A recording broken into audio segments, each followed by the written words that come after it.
heureuse de vous retrouver à cette nouvelle page de l'actualité environnementale. Mesdames, Messieurs, bonsoir et voici les titres. Plusieurs agriculteurs africains se donnent de plus en plus à la pratique de l'agriculture bio.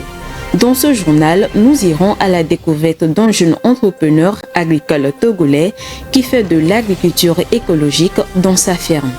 Et puis au Gabon, 2 nouveaux suspects dans le trafic d'ivoire vers le Cameroun ont été interpellés. D'après les autorités judiciaires, ces présumés trafiquants risquent une peine de prison allant de 10 à 20 ans. C'étaient les titres. Bienvenue.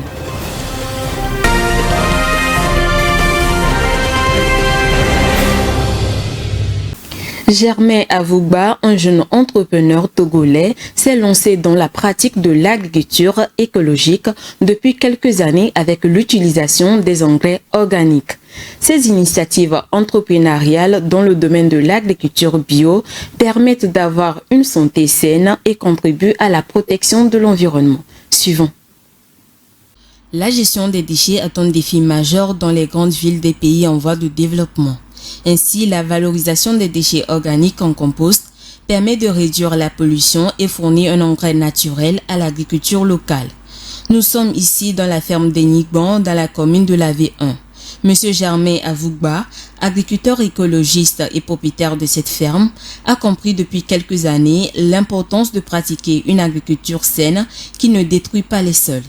Il a opté pour l'utilisation des engrais organiques qu'il prend soin de produire lui-même. Dans cette ferme, rien n'est perdu, rien n'est créé, tout se transforme. Du jardin aux excréments d'animaux et de ces excréments au jardin. Nous utilisons des engrais organiques que nous produisons nous-mêmes. Nous produisons nous-mêmes du jardin. Nous allons amener les déchets de nos produits à la porcherie. Quand les porcs vont broyer cela et faire la défécation, ces défécations reviennent dans le jardin. Nous prenons même nos produits que nous amenons, nous les transformons en purin de quelques jours. Par exemple, nous avons le purin de 14 jours. C'est nos feuilles que nous prenons, les légumes que nous prenons pour transformer rapidement en purin. Nous faisons des composts. Il y a les composts accélérés et les composts équilibrés. Les composts accélérés, ça va à 21 jours où il faut tourner pendant 7 fois. Chaque 3 jours, il faut tourner. Au 21e jour, ces composts sont prêts à être utilisés. Nous avons les composts de 45 jours que nous faisons ici, les composts de 90 jours que nous faisons. Avec la prolifération des maladies de nos jours, faire de l'agriculture bio est une référence en matière de santé. Avec les engrais minéraux, il y a les principes actifs dans les produits qui sont tués. Au lieu de manger pour avoir la santé, on mange d'abord, on n'a rien. Pire encore, nous avons le mal. Le cancer aujourd'hui pullule dans le monde. Des cheveux aux orteils, nous avons des cancers. Les cancers de prostate, des cancers du sein, un peu de tout. Mais avec les produits auxquels nous utilisons les engrais organiques, vous serez étonné que les produits pharmaceutiques que nous prenons chaque fois, nous pouvons être guéris miraculeusement sans aller à la pharmacie. Les agriculteurs togolais adhèrent de plus en plus à la pratique de l'agriculture biologique. Celle-ci ne présente pas que des avantages sur la santé, elle a également des atouts sur le plan économique. C'est un pourvoyeur d'emploi dans le secteur de l'entrepreneuriat. Pour rappel, l'agriculture écologique permet de contribuer à la lutte contre le réchauffement climatique d'une part en limitant les rejets polluants et d'autre part en stockant le CO2 dans le sol, d'où son importance. Le Bénin également avance de plus en plus dans la pratique de l'agriculture biologique.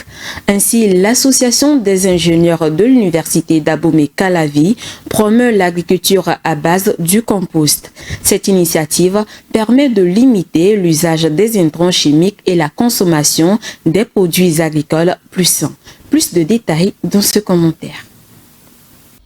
Une agriculture respectueuse de l'environnement, c'est le défi fixé par les ingénieurs agronomes d'Abomey-Calavi, principale université du Bénin.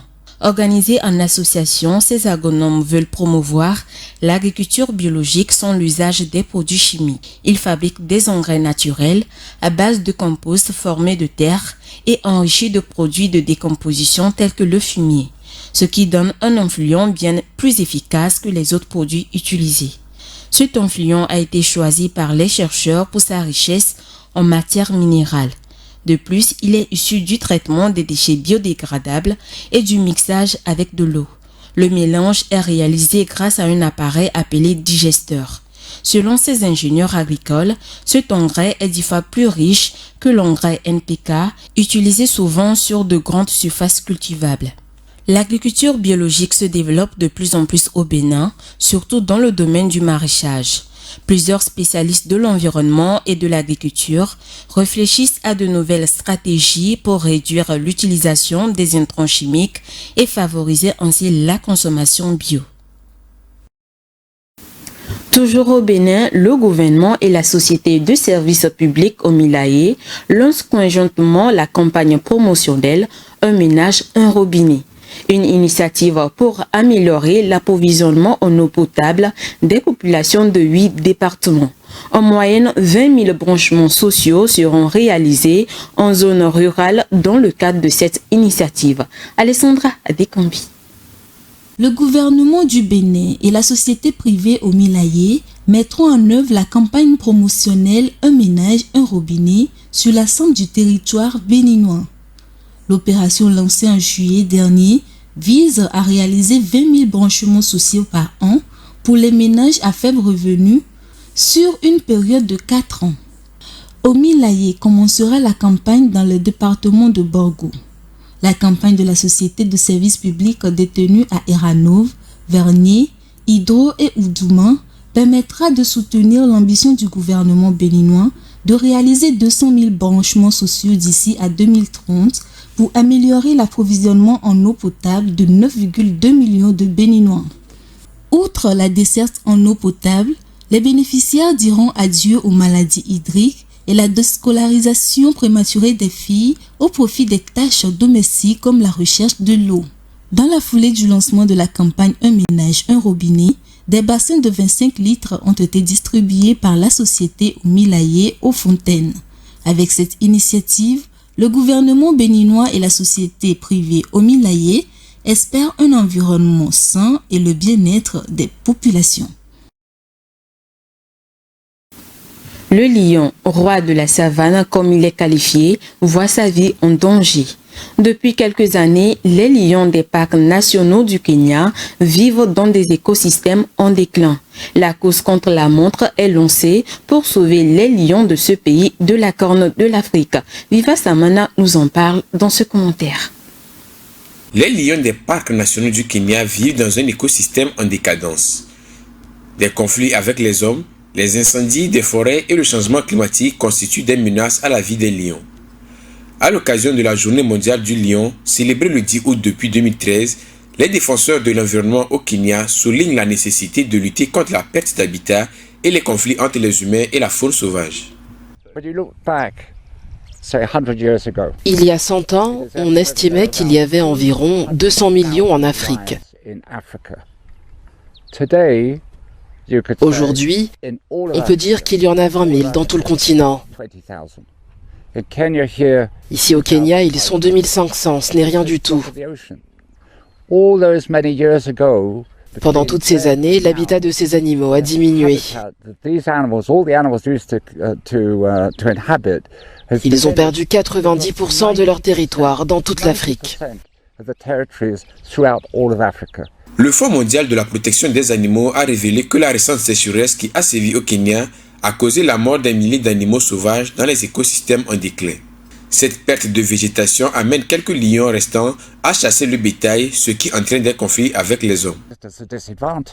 Les prédateurs sont désavantagés avec le manque de proie et cela crée des problèmes avec les communautés. Les bergers ne reçoivent pas de compensation immédiate quand les lions s'attaquent à leur bétail. Lorsque je discute avec eux, ils me disent « Écoutez, j'ai perdu 30 moutons la nuit dernière. Est-ce qu'il faut que j'attende 5 ans? Est-ce que je dois acheter du poisson? Est-ce qu'il faut que j'abatte les lions ou dois-je rassembler la communauté locale pour qu'on s'occupe du problème? La situation s'aggrave. Nos enfants, nos petits-enfants, beaucoup d'entre eux ne verront jamais un lion vivant. Ils les verront dans les livres ou en photo et c'est vraiment triste. D'après le Fonds mondial pour la nature, il ne resterait que moins de 25 000 lions sauvages. 90% ont disparu de leur environnement idéal et des actions sont attendues pour les sauver pour les générations à venir. Les autorités gabonaises, en collaboration avec l'ONG Conservation Justice, poursuivent la traque des membres d'un réseau international de trafic d'ivoire du Gabon vers le Cameroun.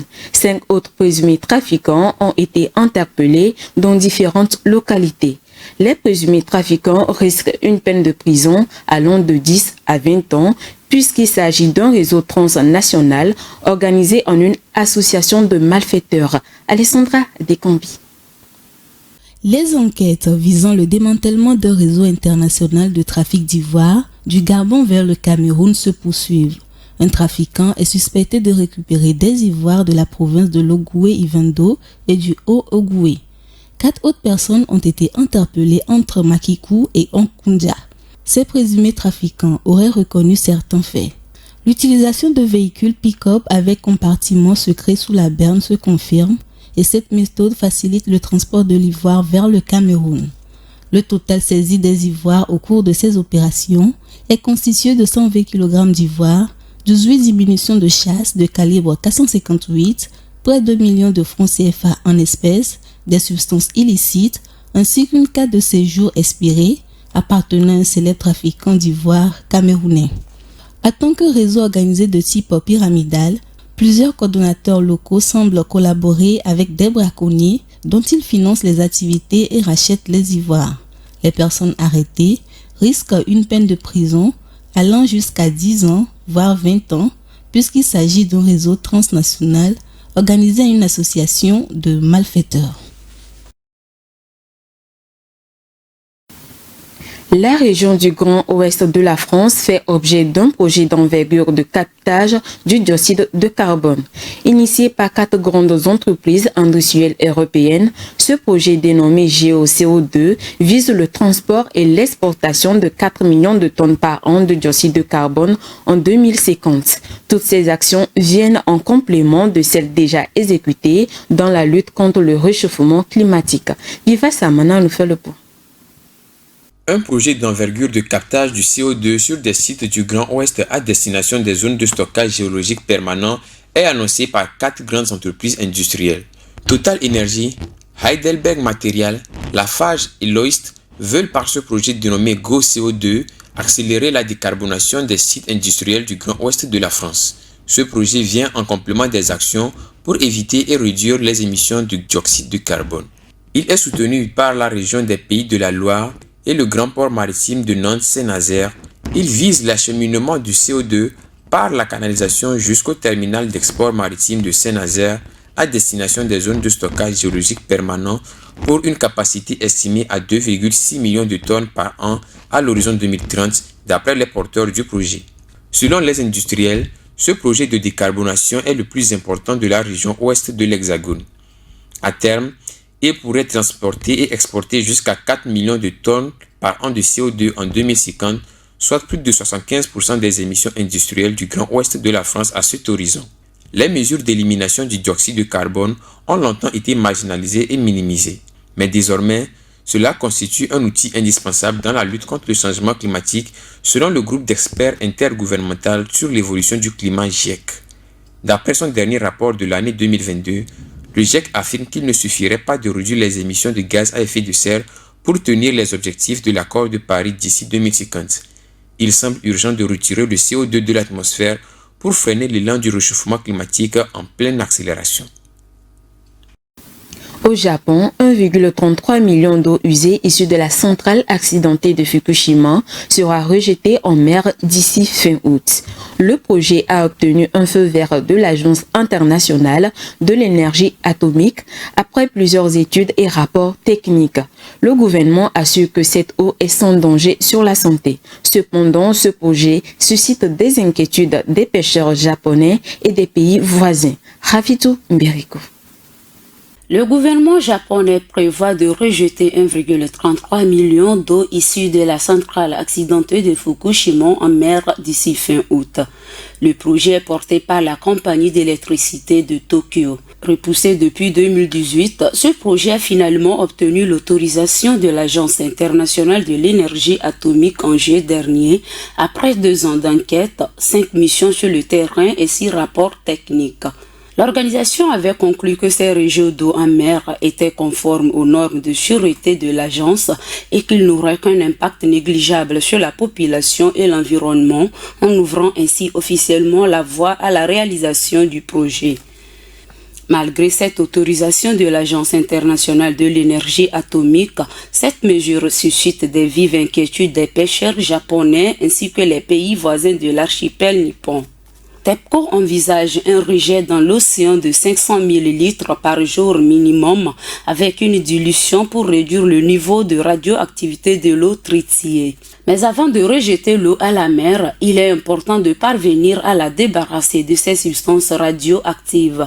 Pour ce faire, l'opération TEPCO a mis en place un puissant système de filtration appelé ALPS, Advanced Liquid Processing System. Ce système permet d'éliminer une large partie de ces composés radioactifs qui ne subsistent qu'à l'état de trace. Toutes les substances radioactives sont éliminées sauf le tritium. Selon Christophe Gariel, directeur général adjoint en charge de l'environnement et de la santé à l'Institut de radioprotection et de sûreté nucléaire, cette substance est produite systématiquement par les réacteurs et rejetée par les centrales du monde entier. Elle est considérée comme inoffensive et est souvent portée du doigt dans l'augmentation des risques de cancer. Les organisations environnementales ont cependant critiqué le plan japonais. Greenpeace accuse le gouvernement nippon de minimiser les faits de radiation. Ce rejet de l'eau aura un impact négatif fatal sur les vies humaines, la sécurité et l'environnement écologique, a déclaré le régime nord-coréen. L'opération va durer des décennies. Ainsi se referme cette page de l'actualité environnementale. Merci de l'avoir suivi. Bonne suite de nos programmes sur Green TV International.